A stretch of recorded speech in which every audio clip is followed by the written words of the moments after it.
আলহামদুলিল্লাহ রব্বিল আলামিন ওয়াসসালাতু ওয়াসসালামু আলা সাইয়্যিদিল মুরসালিন ওয়া আলা আলিহি ওয়া আসহাবিহি আজমাইন।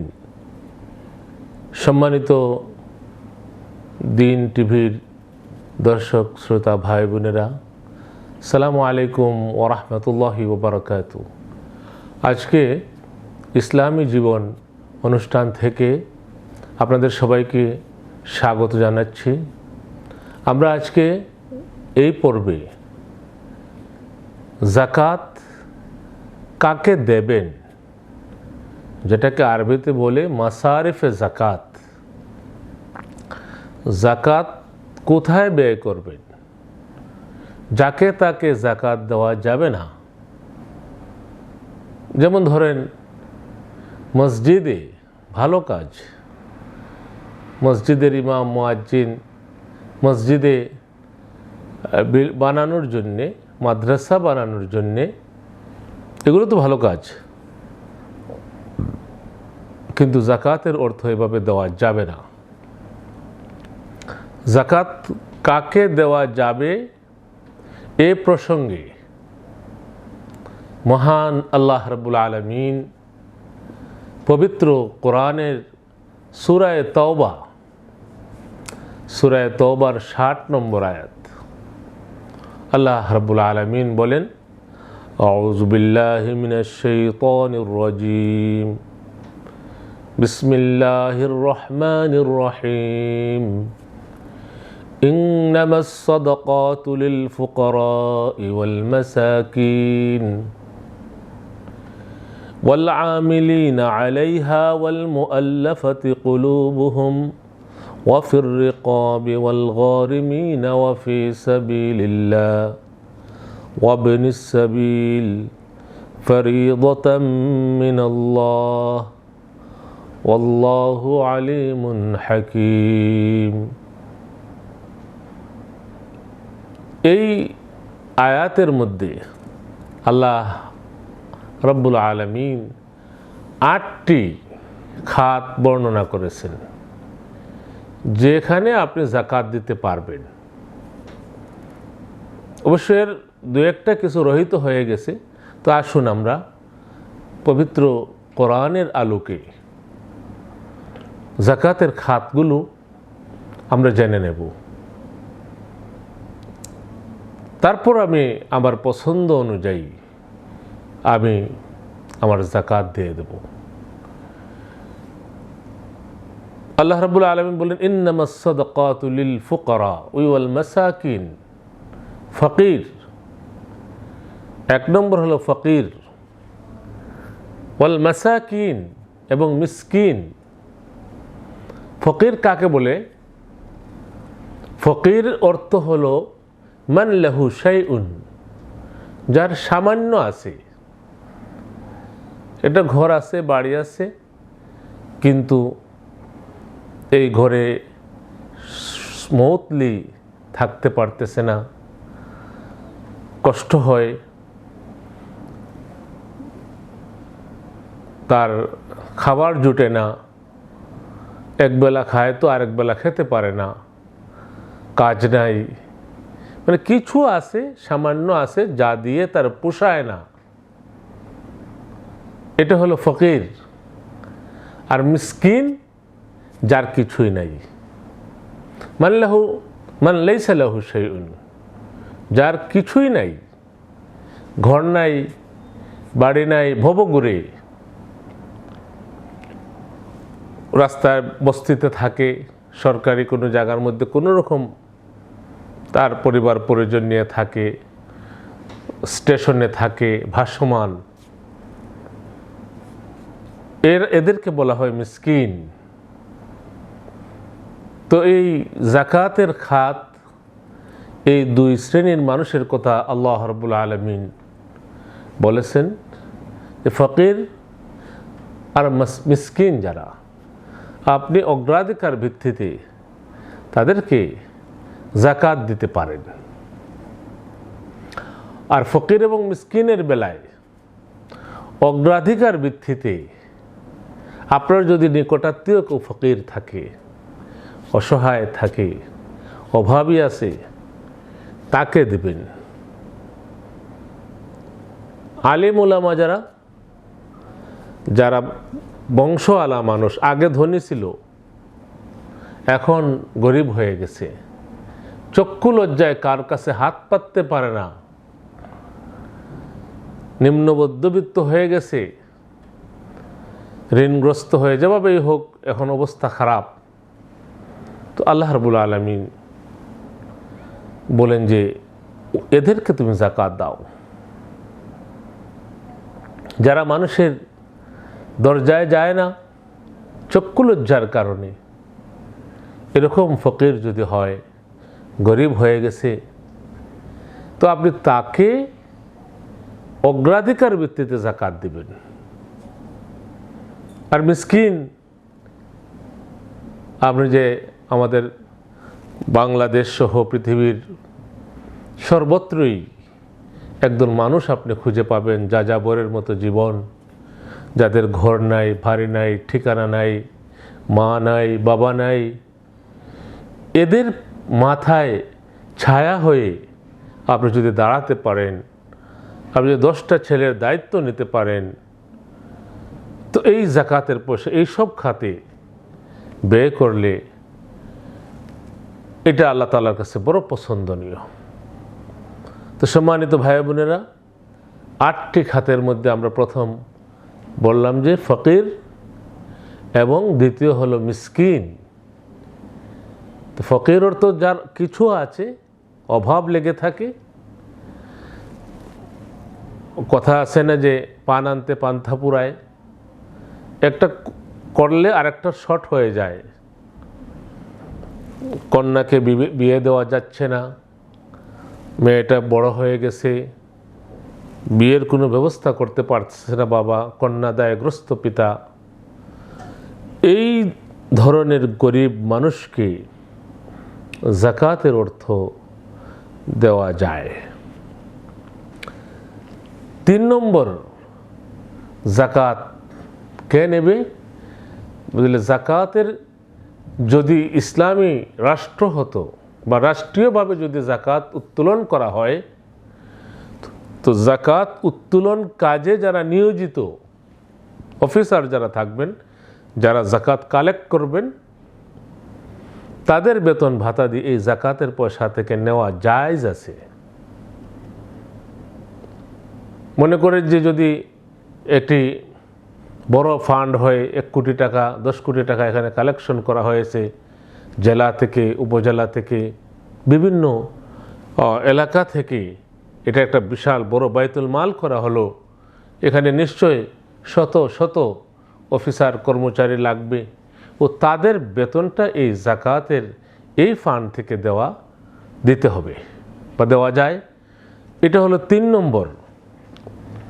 ওয়াল মুআল্লাফাতি কুলুবুহুম, 4, অমুসলিমদের মন জয় করার জন্যে তাদেরকে যাকাতের অংশ দেওয়া যায়।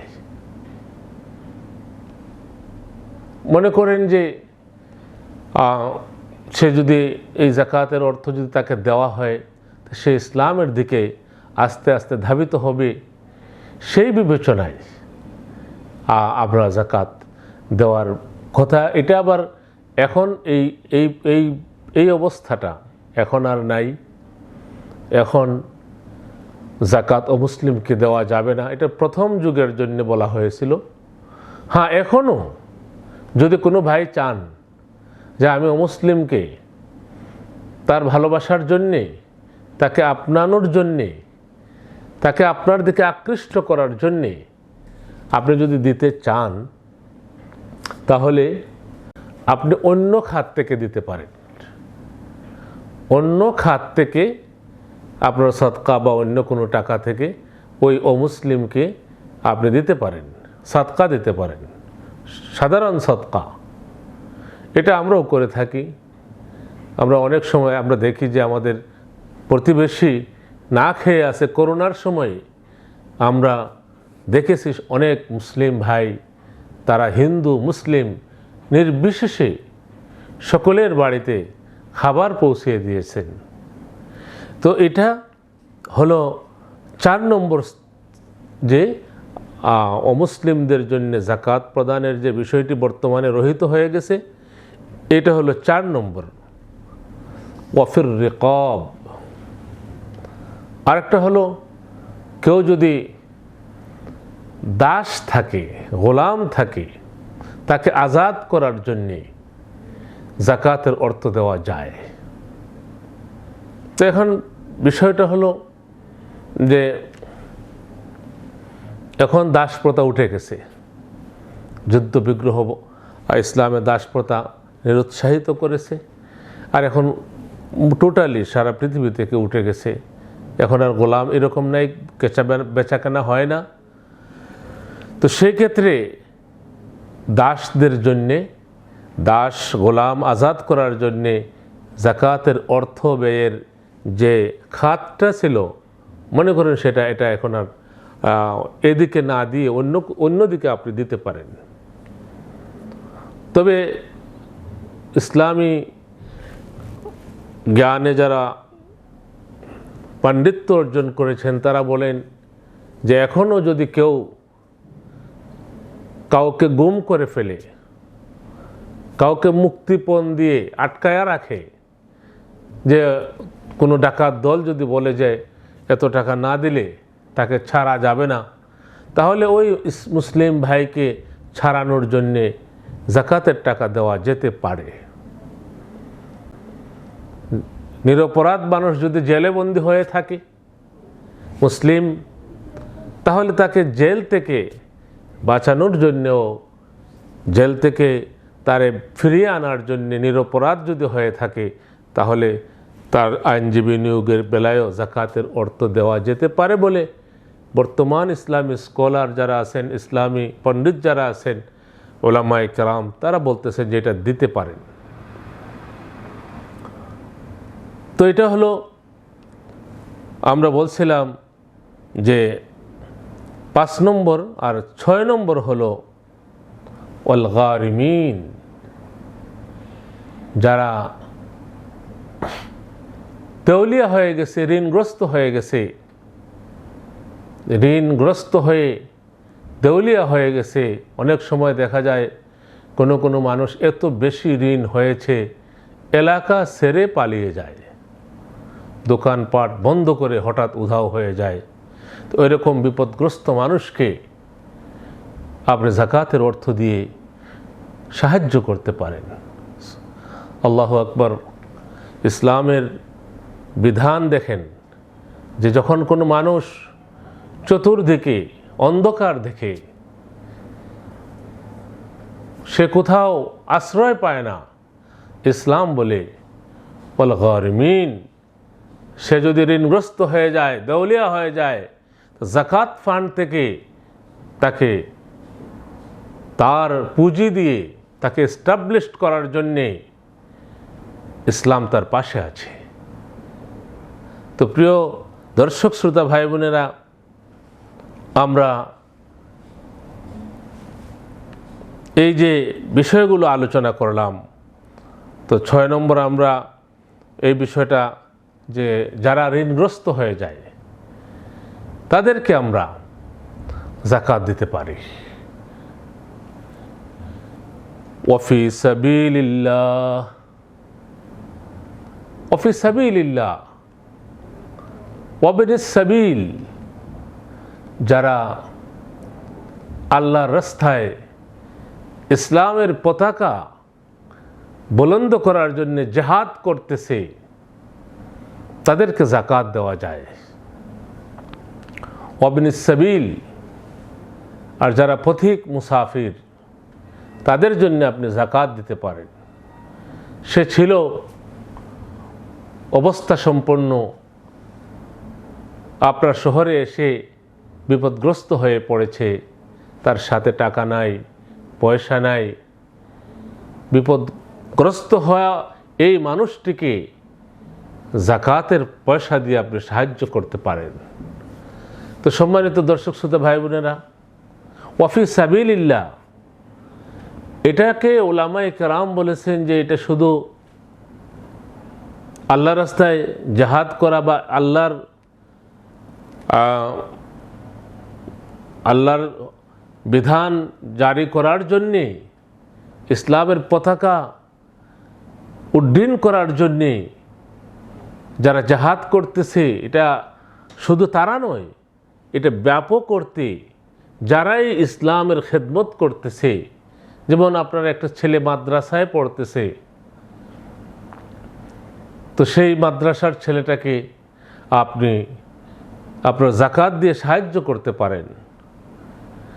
মাদ্রাসায় দেওয়া যাবে না, ঠিক আছে, কিন্তু মাদ্রাসার যদি গরিব ফান্ড থাকে, লিল্লা বোর্ডিং থাকে, সেখানে আপনি যাকাতের অর্থ ব্যয় করতে পারেন। আমরা আগেও বলেছি যে যারা ফকির মিসকিন, তো ফকির যদি মাদ্রাসায় লেখাপড়া করে, অভাবগ্রস্ত মানুষ যার একটি কুর্তা নাই, কিতাব কেনার পয়সা নাই, দুবেলা খাবার কিনে খাওয়ার ক্ষমতা নাই, এরকম অসহায় মানুষকে যদি মাদ্রাসায় গরিব ফান্ড থেকে খাওয়ানো হয়, তাহলে ওই ফান্ডে দেওয়া আপনার যাকাতের পয়সা, এটা ডাবল সওয়াব আপনি পাবেন।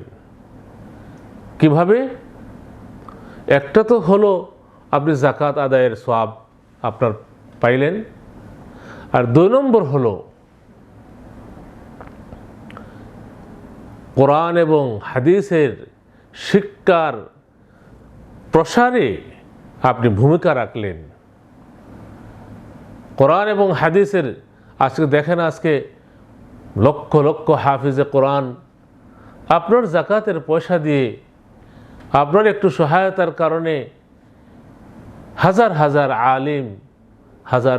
আলিম, মুফতি, মুহাদ্দিস, এই যাকাতের ফান্ডের সুন্দর ব্যবস্থাপনা থাকার কারণে সারা পৃথিবীর বিভিন্ন দেশে আমরা যেটা দেখতে পাচ্ছি যে বিভিন্ন মাদ্রাসায় তাদের যে গরিব ফান্ড রয়েছে, লিল্লা বোর্ডিং রয়েছে, সেখানে ছেলেদেরকে আজকে কর্মযোগ্য বেকার না হয়ে কাজ করে সে যেন চলতে পারে কোরআন হাদিসের সাথে। কোনো মাদ্রাসায় তাকে ইলেকট্রিসিটি, তাকে সেলাই মেশিনের সেলাই শিক্ষা দেওয়া হচ্ছে, ওয়েল্ডিং শেখানো হচ্ছে, মানে তাকে একজন কর্মক্ষম মানুষ হিসাবে তৈরি করার জন্যে যাকাতের টাকা দিয়ে বিভিন্ন মাদ্রাসায় তাদেরকে গড়ে তোলা হচ্ছে।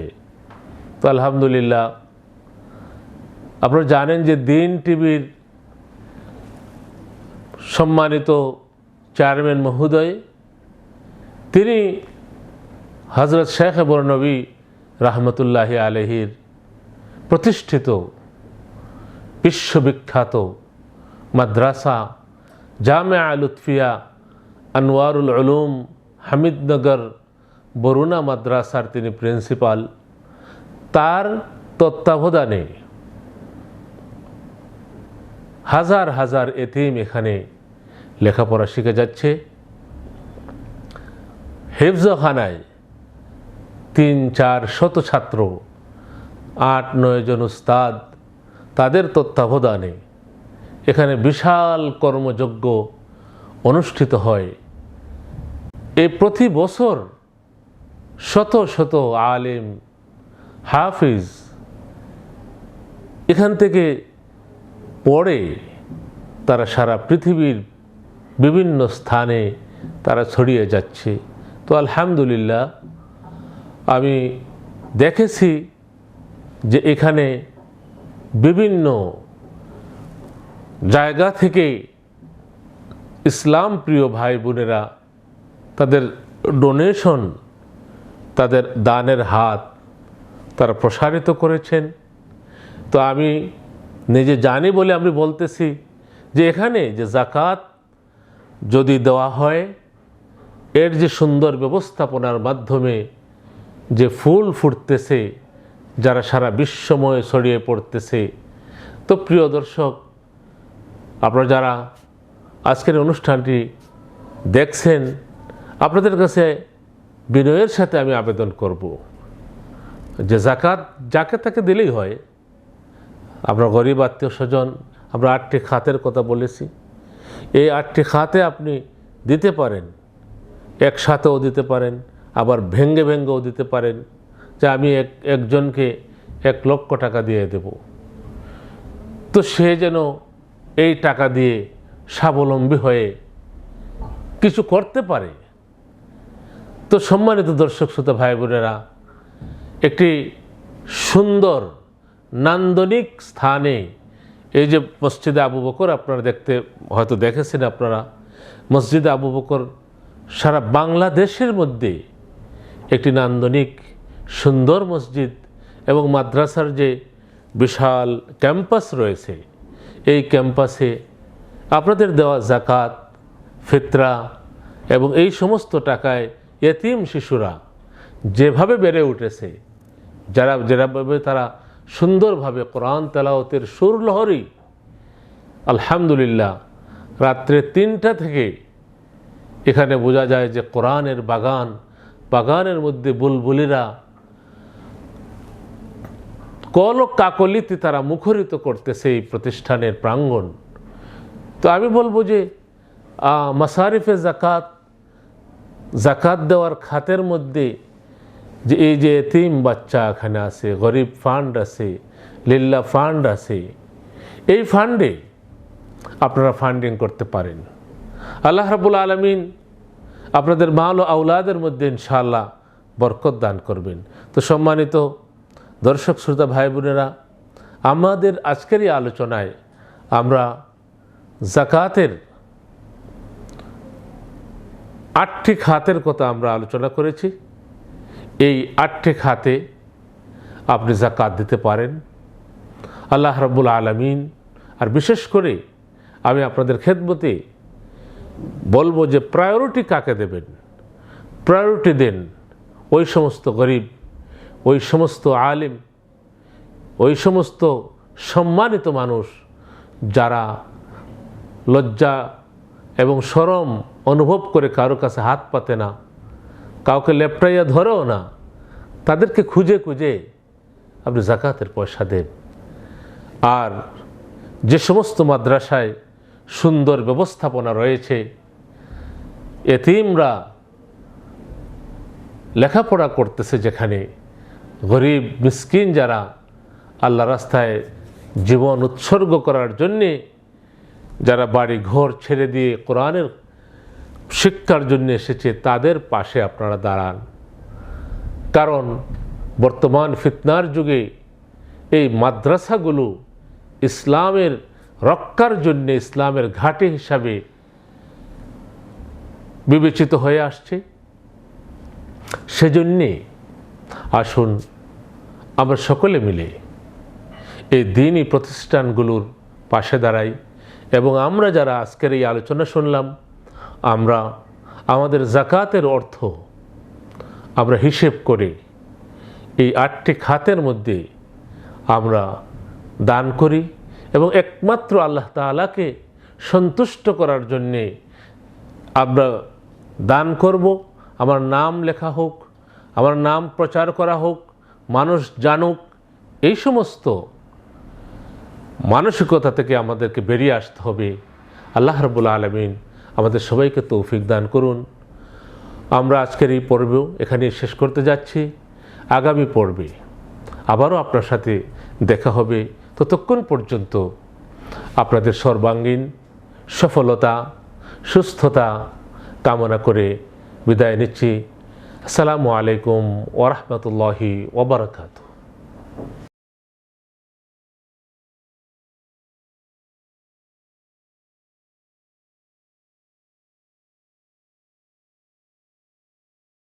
Allah